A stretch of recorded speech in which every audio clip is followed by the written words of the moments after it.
संपूर्ण ब्रह्मांड कितना बड़ा है? क्या इस ब्रह्मांड का कोई छोर है? और क्या कभी हम इंसान इस यूनिवर्स के कोने तक पहुंच सकते हैं?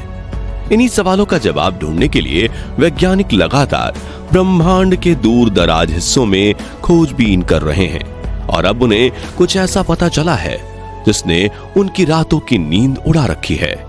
इंसान तो दूर की बात है, अब तक कोई ऐसा मानव रहित उपग्रह तक नहीं है जो ब्रह्मांड के छोर तक पहुंचा हो। और दूर से देखने पर इतने बड़े ब्रह्मांड में हमारी पृथ्वी एक धूल के कण की जितनी दिखाई देती है। इसलिए ब्रह्मांड को असीम और अनंत कहा जाता है और ब्रह्मांड का छोर आज भी एक बड़ा रहस्य है। लेकिन मॉडर्न टेक्नोलॉजी की मदद से अंतरिक्ष की डेटा रिकॉर्ड करके वैज्ञानिकों ने ब्रह्मांड के छोर के बारे में कई जानकारियां रिकॉर्ड की हैं जो हिला देने वाली हैं। और आज हम आपको पृथ्वी से लेकर ब्रह्मांड के किनारे की एक रोमांचक यात्रा पर ले जाने वाले हैं। तो अपनी कुर्सी की पेटी बांध लीजिए और तैयार हो जाइए ब्रह्मांड के कुछ अनसुने रहस्यों को जानने के लिए। दोस्तों, हमारे ब्रह्मांड में न जाने कितने गैलेक्सीज हैं और उन्हीं में से एक है मिल्की वे यानी आकाश गंगा। और इसी आकाश गंगा में बसे सौर मंडल में स्थित है हमारी पृथ्वी, जहां हम रहते हैं। और रात के समय पर आसमान में देखने पर हमें कई टिमटिमाते तारे दिखाई देते हैं जो कि हमारी आकाश गंगा में ही मौजूद हैं। चलिए अब पृथ्वी छोड़कर चलते हैं अंतरिक्ष में। और थोड़ी ही दूर से हमारी पृथ्वी कुछ इस तरह से दिखाई देती है, जिसमें हमें धरती पर नीले और हरे रंग की एक परत दिखाई देती है। यहाँ से हम सभी महाद्वीपों को आसानी से देख सकते हैं। चलिए आगे बढ़ते हुए चलते हैं इंटरनेशनल स्पेस स्टेशन पर, जिसे हम स्पेस के होटल भी कह सकते हैं। पृथ्वी की सतह से करीब 400 किलोमीटर की ऊंचाई में स्थित ये स्पेस स्टेशन अंतरिक्ष में इंसानों द्वारा बनाई गई सबसे बड़ी चीजों में से एक है। यहाँ पर स्पेस क्राफ्ट्स के लिए फ्यूल, इलेक्ट्रिसिटी और ऑक्सीजन जैसी जरूरी चीजों का अतिरिक्त भंडार किया हुआ है। वहीं यहाँ एस्ट्रोनॉट्स के रहने, खाने और सोने तक का बंदोबस्त किया हुआ है। और दुनिया भर के स्पेस रिसर्चर्स, एस्ट्रोनॉट्स इस स्पेस स्टेशन पर जाकर अपना स्पेस रिसर्च करते हैं। आपको ये जानकर आश्चर्य होगा कि इंटरनेशनल स्पेस स्टेशन 28,165 किलोमीटर प्रति घंटे की रफ्तार से पृथ्वी की ऑर्बिट में परिक्रमा करता है, जिससे इसे पृथ्वी का एक चक्कर लगाने में 90 से 93 मिनट लगते हैं। और ये एक दिन में करीब 16 बार पृथ्वी के चक्कर काट लेता है। साथियों, दोपहर के समय ISS से पृथ्वी पर मौजूद समंदर और महाद्वीपों की आकृतियों को काफी आसानी से देखा जा सकता है। वहीं रात के समय में पृथ्वी के शहरों में जलती लाइट्स जगमगाते सितारों की तरह दिखाई देती है और ये नजारा काफी खूबसूरत होता है।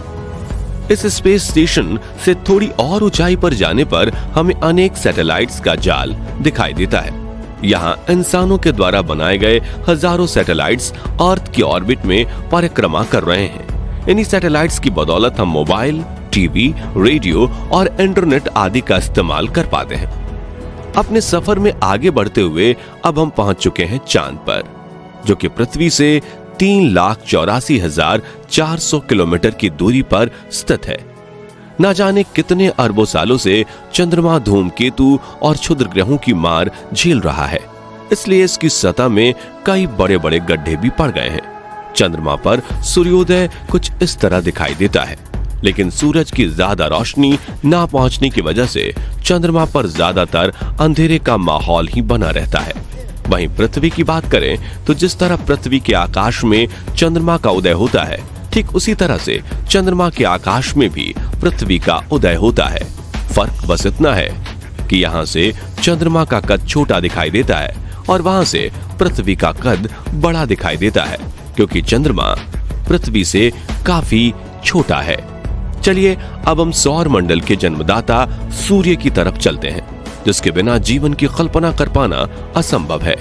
पृथ्वी से सूरज की दूरी करीब 152 मिलियन किलोमीटर है। जब हम पृथ्वी से सूर्य को देखते हैं तो वो हमें एक छोटे चमकते हुए गोले की तरह दिखाई देता है, लेकिन असल में सूर्य इतना बड़ा है कि वो अपने अंदर एक दो नहीं बल्कि 13 लाख पृथ्वी को समा सकता है। वहीं सूर्य की ग्रेविटी इतनी ज्यादा है कि ये पूरे सोलर सिस्टम को कंट्रोल कर रही है। इसकी ग्रेविटी की वजह से मरकरी, वीनस, अर्थ, मार्स, जुपिटर, सैटर्न, यूरेनस और नेपच्यून जैसे 8 ग्रह, क्षुद्र ग्रह प्लूटो और अनेक चंद्रमा व धूमकेतु सूर्य की परिक्रमा करते हैं। इन्हीं ग्रहों, उपग्रहों और धूमकेतु से सूर्य के आसपास सोलर सिस्टम का निर्माण होता है और सोलर सिस्टम से थोड़ी और दूर जाने पर हमें हमारा सौरमंडल कुछ इस तरह से दिखाई देता है। दोस्तों, अब अपने सफर को आगे बढ़ाते हुए सौरमंडल के छोर पर चलते हैं। यहाँ धूमकेतु का एक विशाल समूह दिखाई देता है जिसे कुइपर बेल्ट कहा जाता है। कुइपर बेल्ट में करीब 1 ट्रिलियन से भी ज्यादा धूमकेतु मौजूद हैं, जो सौरमंडल को चारों तरफ से घेरे हुए हैं। ऐसा माना जाता है कि सूर्य का गुरुत्वाकर्षण बल यहीं पर आकर खत्म हो जाता है। अपनी यात्रा में आगे बढ़ते हुए हमारे सोलर सिस्टम के बाहर एक नए सोलर सिस्टम में चलते हैं जिसका नाम है अल्फा सेंचुरी, जहां एक नहीं बल्कि 3 सितारे एक दूसरे के चारों तरफ घूमते हैं। अब हम अपनी पृथ्वी से कुल 20 प्रकाश वर्ष दूर ग्लिस 581 प्लैनेटरी सिस्टम से रूबरू होते हैं, जिसका ग्लिस 581c नाम से जाने जाने वाला ग्रह देखने में बिल्कुल पृथ्वी की तरह है। इस प्लेनेट पर इंसानों के रहने लायक तापमान, तरल स्वरूप में पानी और पृथ्वी जैसी सतह मौजूद है और कुछ वैज्ञानिकों का मानना है कि इस ग्रह पर एलियंस के होने की सबसे ज्यादा संभावनाएं हैं। अब और आगे बढ़ते हुए चलते हैं पृथ्वी से करीब 19,000 प्रकाश वर्ष दूर, जहां स्टीफनसन 218 नाम का तारा मौजूद है। यह हमारी आकाशगंगा का सबसे बड़ा तारा है, जो कि सूर्य से 2000 गुना बड़ा है और इसमें हमारे सूरज जैसे 2 अरब तारे समा सकते हैं। दोस्तों, तारों के ब्रह्मांड में कई रूप मौजूद हैं, जिनमें से एक है ये व्हाइट डॉर्फ। हमारे सूरज जैसे सितारे मरने के बाद ऐसा ही रूप ले लेते हैं। इस तारे का गुरुत्वाकर्षण बल सूरज से करीब 10,000 गुना ज्यादा होता है और आपको जानकर हैरानी होगी कि इस पर मौजूद 1 चम्मच पदार्थ का वजन करीब 15 टन के बराबर होता है। ये ज्यादा चमकीले नहीं होते क्योंकि इनके केंद्र में न्यूक्लियर फ्यूजन नहीं होता। वहीं हमारी आकाशगंगा में न्यूट्रॉन स्टार भी मौजूद है, जो आकार में हमारे सूरज से काफी छोटा है, लेकिन इसका गुरुत्वाकर्षण बल सूर्य से करोड़ों गुना ज्यादा है। इस तारे पर मौजूद 1 चम्मच पदार्थ का वजन 2 अरब टन के बराबर है। वैज्ञानिकों के अनुसार इस न्यूट्रॉन स्टार पर भी जीवन संभव है, लेकिन अगर यहाँ पर कोई जीव बसते भी होंगे तो ऐसे जीवों की आयु सिर्फ कुछ मिलीसेकंड्स की होगी। अब अपने सफर में थोड़ा और आगे बढ़ते हैं। हम देखते हैं हमारे गैलेक्सी मिल्की वे को, जिसमें 1 अरब न्यूट्रॉन स्टार मौजूद है और 10 अरब व्हाइट डॉर्फ भी मौजूद हैं। वहीं हमारी गैलेक्सी में करीब 100 अरब प्लैनेट्स मौजूद हैं, अनगिनत धूमकेतु मौजूद हैं और न जाने ऐसे कितने ऑब्जेक्ट मौजूद हैं जिन्हें अभी तक हम जान ही नहीं पाए हैं। और इन्हीं सभी ऑब्जेक्ट्स को जिसने अपने आसपास थाम रखा है वो है हमारी आकाशगंगा का सेंटर, जहां मौजूद है सबसे बड़ा ब्लैक होल, जिसका नाम है सेजिटेरियस ए। मिल्की वे आकाशगंगा को लेकर एक रोमांचक तथ्य ये है कि ये इतनी ज्यादा बड़ी है कि अगर लाइट भी इसके एक कोने से दूसरे कोने तक जाए तो उसे भी इस सफर को पूरा करने में 1 लाख साल लग जाएंगे। साथियों, अब हम अपने मिल्की वे गैलेक्सी से बाहर निकलकर इंटरगैलेक्टिक स्पेस में आ चुके हैं, जिसमें हमें मिल्की वे गैलेक्सी से भी बड़ी गैलेक्सीज दिखाई दे रही हैं, जिनमें से हर 30 गैलेक्सीज के समूह को लोकल ग्रुप के नाम से जाना जाता है। अब हम देख रहे हैं विगो सुपर क्लस्टर, जिसमें सैकड़ों लोकल ग्रुप शामिल हैं। ये सुपर क्लस्टर 110 मिलियन प्रकाश वर्ष में फैला हुआ है। अपनी यात्रा और आगे बढ़ाते हुए हमें विगो सुपर क्लस्टर जैसे सैकड़ों सुपर क्लस्टर्स दिखाई दे रहे हैं, जिसे वैज्ञानिकों ने लेनियेकिया सुपर क्लस्टर नाम दिया है, जिसमें करीब 1 लाख गैलेक्सीज शामिल हैं। लेनियेकिया सुपर क्लस्टर से थोड़ा दूर जाने पर हमें इसके जैसे कई बड़े सुपर क्लस्टर दिखाई दे रहे हैं और ज्यादा दूर जाने पर हम देख सकते हैं हमारे ब्रह्मांड को, जिसमें लेनिकिया सुपर क्लस्टर भी एक छोटे बिंदु की तरह दिखाई दे रहा है और यहां से देखने पर पृथ्वी या सौर मंडल तो दूर की बात, मिल्की वे गैलेक्सी को भी देख पाना नामुमकिन है। अब शायद आपको हमारा ब्रह्मांड काफी बड़ा लग रहा होगा, लेकिन ये बात जानकर आपका दिमाग घूम जाएगा कि ये सिर्फ हमारा अनुमानित ब्रह्मांड है। और कुछ वैज्ञानिकों के मुताबिक 13.8 मिलियन सालों पहले एक बिग बैंग हुआ था।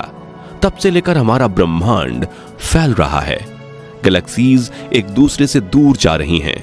ऐसा इसलिए क्योंकि ब्रह्मांड का ना ही कोई सेंटर है और ना ही कोई छोर, यानी इंसानों का ब्रह्मांड के छोर तक पहुंचना लगभग नामुमकिन है। इतना ही नहीं, कुछ वैज्ञानिकों का तो ये भी कहना है कि अंतरिक्ष में हमारे ब्रह्मांड जितने और भी कई ब्रह्मांड मौजूद हो सकते हैं। यानी कि हम ये कह सकते हैं कि अंतरिक्ष की कोई सीमा नहीं है और हम इंसान हजारों सालों तक भी स्पेस एक्सप्लोरेशन करेंगे, फिर भी शायद ब्रह्मांड के 1% हिस्से को ही जान पाएंगे। मतलब अगर आप स्पेस साइंटिस्ट बन जाते हैं तो पूरी जिंदगी आपका काम खत्म नहीं होगा। तो दोस्तों, अगले 100 सालों में क्या हम इंसान हमारी आकाश गंगा मिल्की वे को पार करके किसी दूसरी आकाश गंगा में इंसानों के रहने लायक ग्रह ढूंढने में कामयाब हो सकते हैं, या ये सोच सिर्फ सपना बनकर ही रह जाएगी? इस बारे में अपनी राय हमें कमेंट में जरूर बताएं और वीडियो पसंद आया हो तो इसे लाइक और शेयर करने के साथ ही ऐसे इंफॉर्मेटिव वीडियोस देखते रहने के लिए हमारे चैनल को सब्सक्राइब और फेसबुक पेज को फॉलो जरूर कर दीजिए। धन्यवाद।